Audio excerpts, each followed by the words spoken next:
ప్రజలకు సంబంధించి మెసేజ్లు ఇచ్చే కార్యక్రమం కాదు, వాళ్ళ స్వప్రయోజనాల కోసం ఏర్పాటు చేసే కార్యక్రమాల కింద నాకు కనపడుతుంది. ఈ ఆటలు పాటలు ఆత్మీయ కలయికల వల్ల ప్రజలకు ఒరిగేది ఏం లేదు. పేదవాడికి పెన్షన్ కావాలని చూస్తున్నాడు, మీరే చెప్పారు 4,000 కానీ ఒక్క పెన్షన్ కూడా కొత్తగా శాంక్షన్ ఇవ్వలేదు.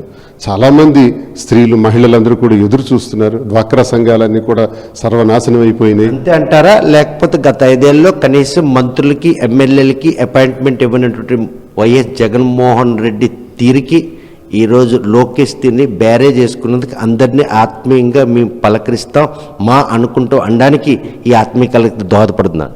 మనం ప్రజలకు అనుకూలంగా ఉండాలి, అనుసంధానంగా ఉండాలి. జగన్మోహన్ రెడ్డి గారు ఓ బటన్ నొక్కడం ద్వారా ప్రభుత్వ పథకాలన్నీ నేరుగా సామాన్యుడి వద్దకే లంచం లేకుండా అవినీతి లేకుండా వాలంటీర్ ద్వారా నేరుగా వెళ్ళేటటువంటి గొప్ప సాంప్రదాయాన్ని సచివాలయ వ్యవస్థని గ్రామ స్థాయిలో ఆయన ప్రవేశపెట్టారు.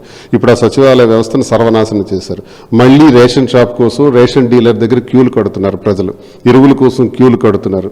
ప్రతి విషయంలో కూడా ప్రజలు నానావస్థలకు గురవుతున్నారు. అవి పట్టించుకోవాలి. ప్రజాప్రతినిధులను పట్టించుకోవటం కాదు, ప్రజల్ని పట్టించుకోవాలి.